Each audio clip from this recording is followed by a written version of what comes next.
হ্যাঁ বন্ধুরা, একটু কম বেশি হলেই গৃহ ছাড়া হতে হবে গ্রাম ছাড়া, ছাড়তে হবে নিজের বানানো কষ্টের শখের বাড়িঘরের মায়া।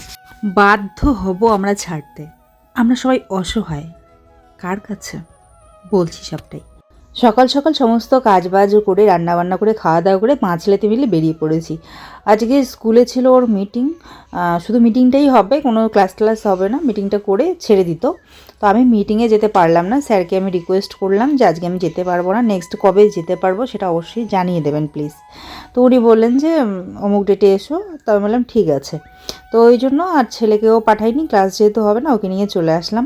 যে কাজে এসেছি সেটা কতক্ষণ লাগবে না লাগবে তার কোনো ঠিক ঠিকানা নেই, তার জন্য ছেলেকে সাথে করে নিয়ে এসেছি। আর ওকে কোথায় রাখবো বলো তো? এই দিদিবাড়ি ছাড়া একটাই আমার ভরসা, কোথায় রাখবো? রাখার মতো আর তো কোনো জায়গা নেই। আজকে আবার এমনই একটা দিন, দিদিদের এদিকে সারাদিন নাকি কারেন্ট ছিল না, মোবাইল সুইচ অফ হয়ে আছে। তো দিদি ওই জন্য ওর বড় যা দিদির কাছে ফোন করে এই যে ছোটো মাদেরকে বলেছে একটু ভাইকে নিয়ে যা। তো ও এসে নিয়ে গেল, ব্যাস এখন আমি নিশ্চিন্তে গিয়ে কাজ করতে পারবো। জানি না কতক্ষণ সময় লাগবে, সবাই তো বলছে, মানে অনেক ভাই বলছিল যে অনেক সময় লাগে, তো সন্ধ্যাও লাগতে পারে ভিড় হলে। সেই দিক দিয়ে নিশ্চিন্ত আর কি। ছেলে তো দিদিদের বাড়িতেই থাকলো। ফর্মটা আছে যেটা বাবা নিয়ে গেছে, আনছিস? কোনটা? বাবা যে ফর্মটা নিয়ে গেছিল। নোটিশ? হ্যাঁ, নোটিশটা। এটা নোটিশটা আছে তো? হ্যাঁ, কাগজগুলো বাবার ডকুমেন্টসগুলো ভাইয়ের কাছেই ছিল, তো ভাই দিতে এসছে।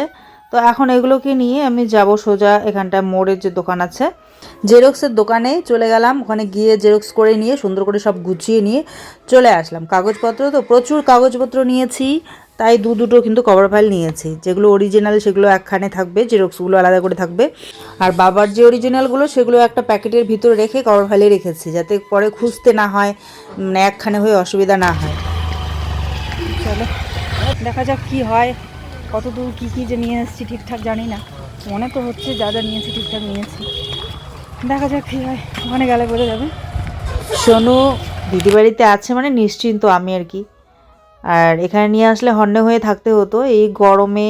মানে ঠান্ডা তো আছে কিন্তু এই রৌদ্রের মধ্যে, রৌদ্রও উঠেছে, আর এক নাগাড়ে রৌদ্রে এই ঠান্ডার দিনে থাকলেও কিন্তু গরম লেগে যায়, গরম লাগছিল। আর প্রচণ্ড ভিড়, এত মানুষ, এত হইচই, আর তার মধ্যে হচ্ছে এইভাবে দাঁড়িয়ে থাকা এক নাগাড়ে এত ঘন্টা, সত্যি খুব কষ্টকর হতো। তো তার জন্য ভালো করেছি ওকে ওখানটায় রেখেছি, ও সেফ আছে। বাড়িতে থাকা আর কোথাও এরকম হন্যে হয়ে থাকা অনেক তফাৎ। বাড়িতে খেলাধুলা করবে, এদিক সেদিক ঘুরবে, ছায়ার মধ্যে যেরকম খুশি থাকবে, ইচ্ছে করলে বসতে পারবে, ইচ্ছে করলে একটু বিছানায় শুতে পারবে, কিন্তু এখানে তো আর সেই ব্যবস্থাটা নেই। তাই ওকে বাড়িতে রেখেই এসেছি। তো দেখো ভিড় দেখে তো ভয়ই লাগছে, জানি না কতক্ষণ লাগবে কাজ করতে।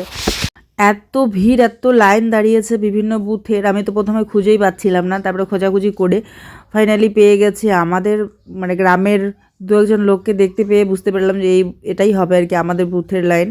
তো তারপরে গিয়ে দাঁড়ালাম। ওই লাইন মানে কি বলবো, 2 ঘন্টা ধরে, কোথায় কয়েক হাত, 3-4 হাত এগিয়েছে এরকম। লাইনে এতক্ষণ ধরে দাঁড়িয়ে থাকতে থাকতে শীতের দিনের রোদটাও যেন মাথার মধ্যে প্রচণ্ড লাগছিল। হঠাৎ করে দেখি পাশের যে লাইনটা সেখানটায় ছন্দা দাঁড়িয়ে। তো তারপরে ভাবলাম চলো গিয়ে তাহলে কথা বলে আসি একটু। তো একটু কথা বলে আসলাম, আর তারপর না একদমই টাইম পাসও হচ্ছিল না। আসলে কি বলো তো, খুব আস্তে আস্তে লাইনটা এগোচ্ছিল, এই কারণেই, কারণ একদিকে পুরুষদের লাইন ছিল, একদিকে নারীদের। এক ধাপ পুরুষদের নিচ্ছে, এক ধাপ মহিলাদের নিচ্ছে, এই করে করে প্রচুর সময় লেগে যাচ্ছিল। ওই জন্য আর কী করি, টাইম পাসও হচ্ছে না। ছন্দা বললো পেয়ারা মাখা চলো খাই, তো পেয়ারা মাখা খাওয়ালো, 12 ভাজা খেলাম। খেয়ে দিয়ে তারপরে আমরা গিয়ে আবার লাইনে দাঁড়ালাম। তারপর অনেকক্ষণ পর কিন্তু আমাদের কাজ কমপ্লিট হলো। আমার তো হলো, ছন্দা তখনও দাঁড়িয়ে। এদিকে বেলাও অনেকটা হয়ে গেছে, আমি হাতে অল্প সময় ছিল, সন্ধে লাগার একটু আগে আমার হয়েছিল। তো তখন আমি এসে আবার মানে কোচবিহার চলে আসার প্ল্যান করেছিলাম আর কি।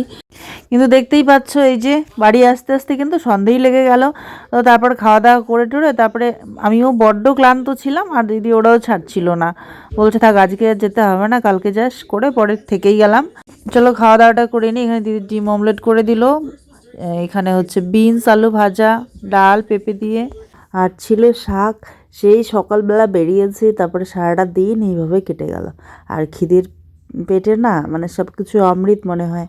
তো চলো এখন ঝটাপট খেয়ে নেই, খেয়ে দিয়ে একটুখানি রেস্ট করব, বড্ড ক্লান্ত আজকে। আর তার সাথে ব্লগটা যখন আমি এডিট করছি মানে এখনকার কথা বলছি, প্রচণ্ড শরীরটা খারাপ, সর্দি জ্বর, নাক কপাল সব ব্যথা করছে, ফনফন করছে, সারা শরীর ম্যাচ ম্যাচ করছে, ভাল লাগছে না, জ্বর জ্বর একটা ভাব। কিন্তু অনেক দিন হয়ে গেল, ব্লগটা অনেক পুরানো হয়ে গেলে তোমাদের ভালো লাগবে না দেখতে। তো ভাবলাম চলো আজকে শেয়ার করেই দিই। অনেকটা ব্যস্ততার মধ্যে আছি, আবার শরীরটাও খারাপ আজকে, এরকম সমস্যা চলতে থাকবে। তাই ভাবলাম না আজকে একটুখানি এডিট করে ছোট্ট ব্লগটা তোমাদের সঙ্গে শেয়ার করে দিই। জানি না আবার কবে ব্লগ দিতে পারবো কি পারবো না।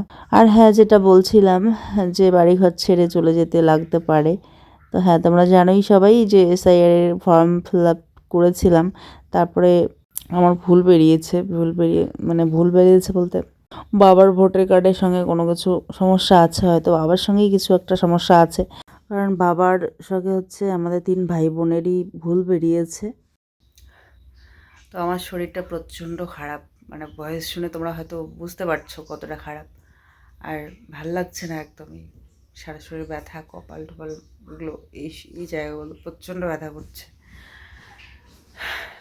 কিন্তু তারপরে ভাবছি ব্লগটা অনেক দিন থেকে মোবাইলে পড়ে আছে, শেয়ার করতে পারছি না, আর কতদিন পর দেবো, তাই না? তোমরাও অনেকে বলছো দিদি ভাই বা বোনো ভিডিও কেন দিচ্ছ না, কবে দেবে? জানি না আবার কবে ব্লগ দিতে পারবো, আমি ঠিক জানি না, বলতে পারছি না। চেষ্টা করব পরে ব্লগ দেওয়ার, ঠিক দেখতে পাবে যখন সম্ভব হবে তখন ঠিক ব্লগ দিয়ে দেবো। আর আপাতত এটা দেখো, এর পরেও তো আর একটা ছোট্ট করে ব্লগ, মানে ছোট করে যদি পারি কখনো তো ব্লগ শেয়ার করার চেষ্টা করব। এভাবেই সাথে থেকো, ভুলে যেও না আমাকে যতদিন না আসি, যতদিন যতদিন কাম ব্যাক না করি।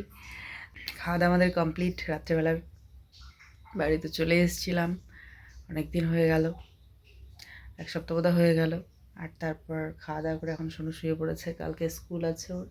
তো ওকে বললাম তাড়াতাড়ি করে ঘুমিয়ে পড়ো, ও ঘুমিয়ে পড়বে, ঘুমিয়ে পড়ছে, মশারিটা ওকে টাঙিয়ে দেবো। আর আমি এতদিন কেন ব্লগ দিতে পারছি না, দেখলেই তখন দিদি বাড়ি গেলাম, ওখান থেকে আসার পর থেকে সোনুর প্রচুর হোমওয়ার্ক ছিল, সেই হোমওয়ার্কগুলো দেখিয়ে দেবো তোমাদেরকে, প্রচুর হোমওয়ার্কগুলো কমপ্লিট করালাম। তারপরে হচ্ছে একটু ব্যস্ততার মধ্যে তো থাকি, সারাদিন ঘরের কাজকর্ম, বাচ্চাকে নিয়ে ছোটাছুটি, উপর থেকে হোমওয়ার্ক করানো ছেলের, আর তারপর হচ্ছে আবার এখন শরীরটা খারাপ, তো সব মিলিয়ে ঘেটে ভিডিও দিতে পারছি না। একা হাতে যেহেতু বুঝতেই পারছো, এখানে কেউ নেই আমার, শরীর খারাপ হয়ে গেলেও একাই একাই সব কিছু করতেই হয়, শরীর চলে না, আজকে ভালো লাগছে না। তারপরেও রান্নাবান্না করতে হচ্ছে, ঘরের কাজ করতে হচ্ছে, ছেলেকে টাইম টু টাইম খেতে দিতে হচ্ছে। তো এই জিনিসগুলো তো করতে হবে, এগুলো থেকে তো কোথাও পালাতে পারবো না বা রক্ষা পাবো না, তাই না? কারণ আমার ছেলে খুবই ছোট, টুকটাক হেল্পও করতে পারে, যে জলটা নিয়ে আসবো এটুকু, মানে শরীর খারাপ থাকলে, বাকি তো সব কিছু করতে হয় একা হাতে। তো জ্বর, সর্দি, কাশি, পেট কাশতে কাশতে ব্যথা হয়ে গেছে, হাঁচি মারতে মারতে একদম সব কিছু ব্যথা হয়ে গেছে ভিতরের, গলা প্রচণ্ড ব্যথা।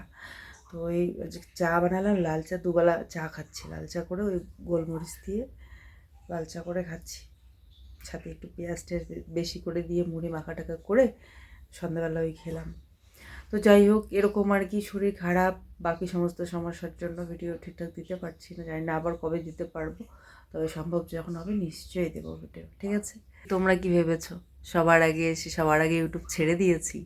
না গো না, ছাড়িনি, ছাড়বো না, আসবো যখন সম্ভব হবে ঠিক চলে আসবো আবার। হয়তো ব্যস্ততার কারণে, সমস্যার কারণে ভিডিও দিতে পারি না, কিন্তু তোমাদেরকে ভুলি না, তোমাদের মিস করাটা কখনো বন্ধ হয় না, তোমাদেরকে সারাক্ষণ মিস করি, সব সময় তোমাদের কথা মনে থাকে আমার। আর আশা করি তোমরাও আমাকে মিস করো আর ভালোবাসো। আর তোমাদের এই ভালোবাসার যে টান, আমাদের #কল্পনা বর্মন,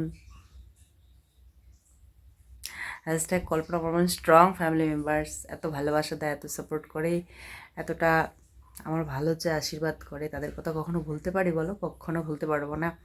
এভাবেই তোমরা সাথে থেকো, পাশে থেকো, আর আমিও আছি তোমাদের সঙ্গে, তোমাদের পাশে আছি। বলছিলাম যে বাড়ি ছাড়া হয়ে যেতে পারি, তো যেটার কারণ হচ্ছে ওই যে বাবার সাথে কিছু সমস্যা আছে, আমাদের বাবার ভোটার কার্ডের সঙ্গে আমাদের কোনো কিছু হয়তো মিলছে না বা কোনো কিছু কিছু একটা সমস্যা আছে, যে জন্য আমাদের 3 ভাই বোনেরই সমস্যা এসছে। আবার ফিরে নোটিশ এসছে আর কি আমাদের, আবার আমরা ভেরিফিকেশন করতে গিয়েছি, আমাদের হিয়ারিংয়ের ডাক এসেছিলো। তো যার জন্য তো ভাই আর দিদি দুজনেই করে নিয়েছিল। সেদিনকে 31 তারিখ আমারটা ছিল, তো আমি হচ্ছে ওই সব ডকুমেন্টস জেরক্স করে সেদিনকে জমা করে আসলাম। তো যতই সমস্যা দেখা দিক না কেন, সত্যি তো এটাই যে বাবা আমাদেরই বাবা, আর সব ঠিকঠাকই আছে, আমরা এখানকারই বাসিন্দা, সব কিছু যেহেতু কাগজপত্র এভিডেন্স আমাদের পক্ষে, তো অবশ্যই কোনো সমস্যা হবে না, এ নিয়ে কোনো চিন্তা নেই আমার। তো দিয়ে দিলাম সব ডকুমেন্টস, যা যা জমা করতে হয় সাবমিট করতে হয় করে দিয়েছি। আশা করছি এবারে ঠিক হবে সব। তো যাই হোক, যদি একটু কোথাও ভুল বের হতো বা আমরা সত্যি মানে এখানকার বাসিন্দা না, বা কিছু সত্যি সমস্যার ছিল যদি কিছু, তাহলে তো ভয়েরও ছিল, সমস্যারও ছিল, হয়তো বাড়ি ছাড়াও হতে হতো, তাই না, দেশ ছাড়াও হতে লাগতে পারতো। কিন্তু যেহেতু আমাদের কোনো সমস্যা নেই, সত্যি এটাই যে আমরা মানে ঠিক আছি, সব কিছু ঠিকঠাক আছে, সব কিছু অরিজিনাল, তো সেই জন্য চিন্তার কিছু নেই। জমা করে দিয়ে এসেছি সব কিছু, এবারে আশা করছি ঠিক হবে। তো চলো, আজকে ব্লগটা আর বাড়াচ্ছি না। এই ছোট্ট একটা ব্লগ তোমাদের কেমন লাগলো কমেন্ট করে অবশ্যই জানাবে। বেশি একটা ব্লগটা শেয়ার করিনি, বেশি বড় করিনি, ছোট করেই দেবো ভেবেছিলাম, তাই অল্প করে করে নিয়েছি। এভাবেই যদি কখনো কখনো পারি, টুকটাক তোমাদের ভালোবাসার টানে, তোমরা অনেকেই দেখতে চাও আমার ব্লগ, বলো রোজ দাও, যেরকমই হোক রোজ দাও। তো সেই জন্য আর কি, যেটুকুই কখনো যদি পারি ছোটোখাটো শর্ট ভিডিও, মিনি ব্লগ দেওয়া যদি পারি তো অবশ্যই দেব। ঠিক আছে, গুড নাইট প্রিয় পরিবার, আজকে আসছি। সবাই খুব ভালো থাকবে, সুস্থ থাকবে, কেমন? টাটা, অসংখ্য ধন্যবাদ ভিডিওটা দেখার জন্য।